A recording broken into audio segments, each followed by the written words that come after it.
Namaste, my fellow life inquisitors, and thank you for joining me on another conversation of power of interpretation with Blu Yogi. Today's conversation is about awareness.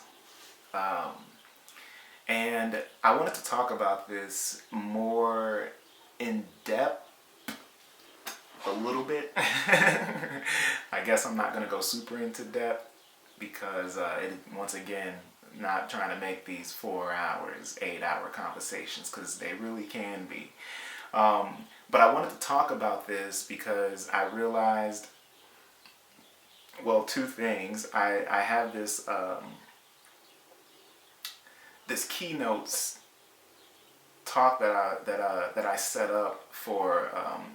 Basically, I set this up to talk to high schoolers because I realized in my life, put in a little bit of awareness of when I really felt the most influenced, well, outside of when I was younger. A teacher, she literally told me, so I grew up dyslexic and with a learning disability. And she said, did you know that Albert Einstein was also dyslexic? And then from then on, I was just like, oh, well, I could be a genius. So that was probably the biggest influence as far as like growth inside of me, like not letting anything outside of me affect me, right? But then in high school is the time, where we're growing and we're figuring our life out, and it's like, okay, well, what am I going to do after this? We're dating, we're experimenting with whatever. So I wanted to go to high schools and do this talk basically, and it was called self-awareness and passion. And the beginning of it, which I thought was just kind of funny how it starts, which is when you truly realize you don't know anything, you start paying attention to everything. When you truly realize you don't know anything, you start paying attention to everything. And I always thought that was an interesting quote.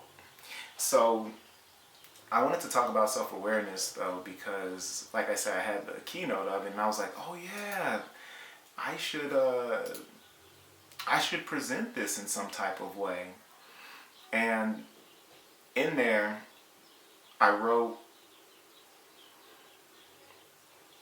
so there's two things in this whole cosmos that we pay attention to.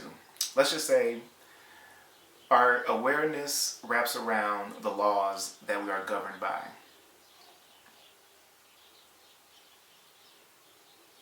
Okay? So, and one of the slides I have only 2 laws in this whole cosmos that govern who we are and how we are. So we have our individual world laws, and then we have our universal or nature laws. All right? Is there any laws outside of that? Please comment, DM me on Instagram. I don't care. Make sure you let me know if there's any laws outside of our individual world laws. So this is man-made, human-made laws. And then you have the universal laws.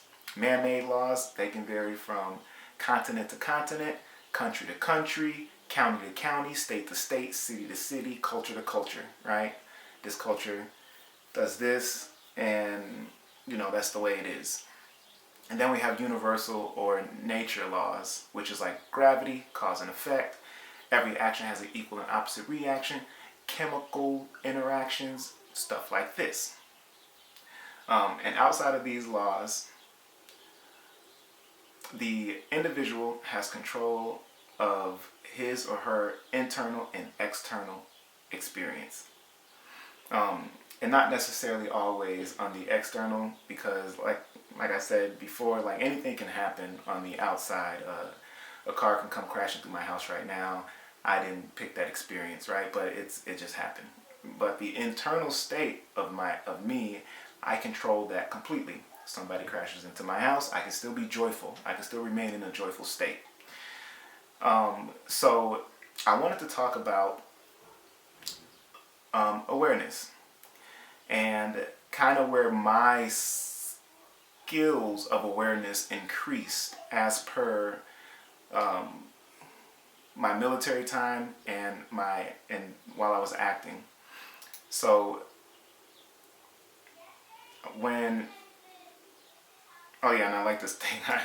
So I wrote on the slides. I'm an actor by blood, a creative learner at heart, and a spiritual entity at soul. I'm an actor by blood, a creative learner at heart, and a spiritual entity at soul. Okay? So, and I believe, well, not everybody's an actor, but I believe this is true for everyone as far as a creative learner. Like, the human comes out very curious, wanting to pick up stuff and learn things, right? And then we're all a spiritual entity at our soul level. So, awareness. Where did I get my skills from? I thought this was a funny comparison because when I was in the military, I was pursuing acting at the same time. And every time I would either go across seas or go on some like training, I would come back and people were like, "Oh, well, how was it out there? Like, are you good? You know, what are you learning in there?" And to me, I would come back to the acting world and I'd be like, "Well, it's just like war."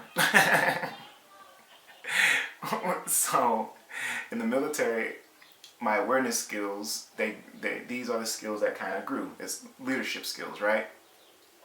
Obviously, anybody in the military, after like 2 years, you gotta understand that you're a leader from then on. Even though when you first get in, you're already a leader, but especially after 2 years, it's kind of the mindset has to be there. So my awareness grew in that, so to speak. And in acting, the leadership side of me was shown when I became a teacher assistant, or as I'm pursuing my career, I'm the CEO of my own, Blue, actor Blue Lindsay. I'm the CEO of that. So you have to be a leader. In the military, we had this thing called ORM, which stands for Operational Risk Management. And the ORM in the acting world for me was being effective and efficient in picking actions to get our intentions. All right, Operational Risk Management, ORM. So that just means like if I'm walking across a street that has no lights, I have to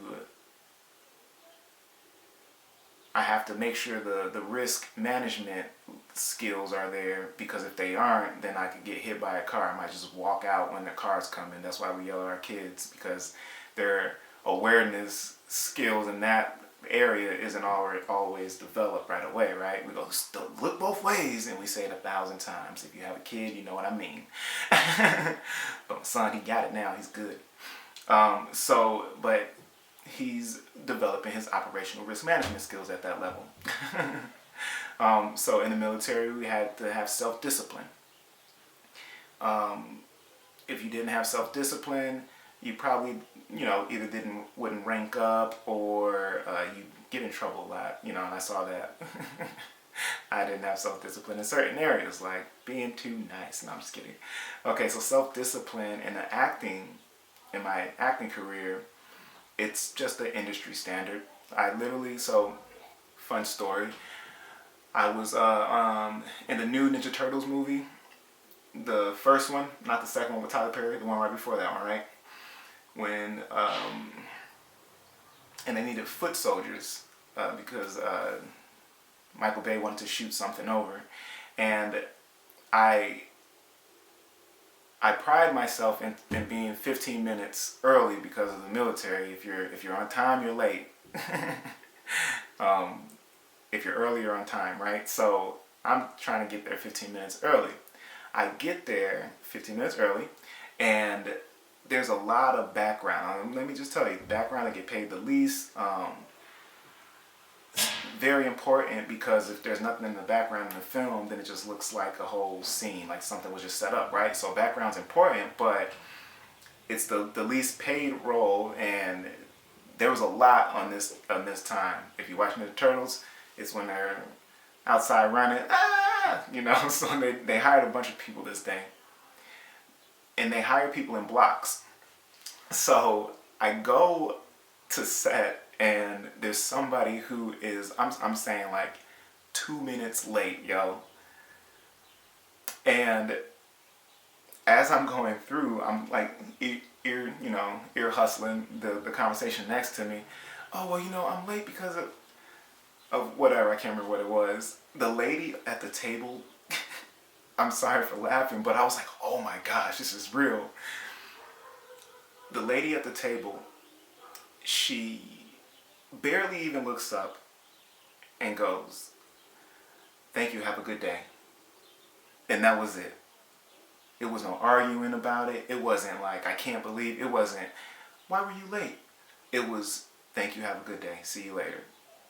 Like, just straight up, I'm talking about a couple minutes late, right? So self-discipline. It's an industry standard. Otherwise, you're not going to make it in the entertainment industry. So the military, attention to detail.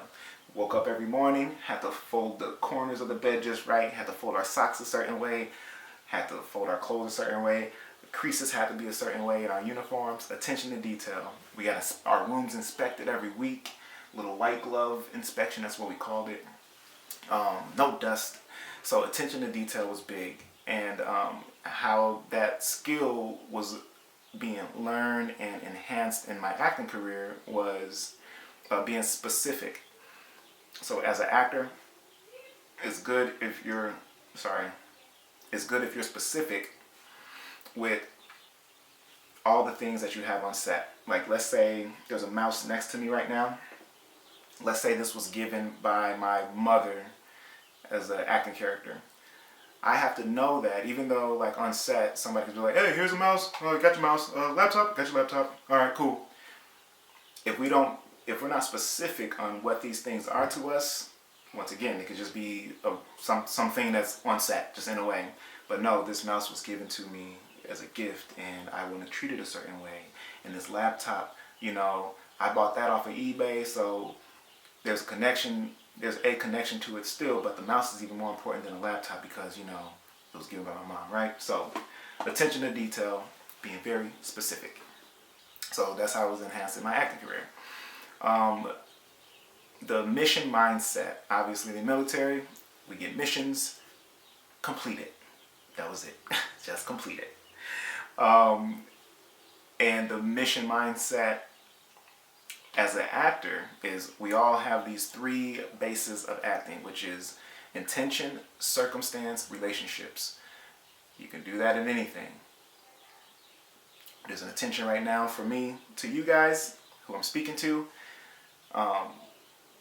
The circumstance is what I'm at right now. You guys know my kids are in the background. They might run in here. They might knock on the door. So that we have to be aware of that. As I'm doing the podcast, I can't get upset if they come knocking on the door or whatever, right? The circumstance, it is. Relationships. Well, my relationship with my audience is, I would like to be a conversation starter, and I'm trying to remain that, but also give something that I've picked up and learned about myself. So intention, circumstance, relationships. The mission mindset for an actor is, your intention is nothing but to get it. Get that intention, bro. Mission mindset. So the brotherhood mindset was the next one of the self-aware skills that I was able to pick up. Or it added awareness in there through this skill. The brotherhood mindset, obviously, once again, military. If you're out somewhere, it's good to have a battle buddy no matter where you go. That's one of the biggest things I've learned in the military. And as far as Afghanistan, because I'm somebody who's like, man, I'll go out, walk by myself. Not a good idea all the time. Have a battle buddy. So the brotherhood mindset. In acting is not about you, but it's about your scene partner in the theater, or the set life, so I put theater / set life. But it's not about you, it's about your scene partner. It's about that what they call it, ebb and flow. One example my acting coach used to say was acting is like tennis. If somebody stops on one end, then the whole tennis match is over. It's all like, it's that back and forth, right? So it's not about you, it's about the scene. In the military, there was always a growth and constant learning mindset. All right, so that's one of the skills we picked up, a growth and constant learning mindset skill. And for acting, obviously, playing multiple characters, if I don't continue to learn and grow, I become a dull actor, okay? And then self-awareness, obviously, military, if you're not, well, one thing that helped me big time in Afghanistan, I think I said this already, but in Afghanistan, I would just be aware of me, the now moment. Eckhart Tolle has a book called The Power of Now. It's that. That's the actual self-awareness right there. That power of now, being present in the moment. These other skills help me hone that as a military man and as a actor in the entertainment industry.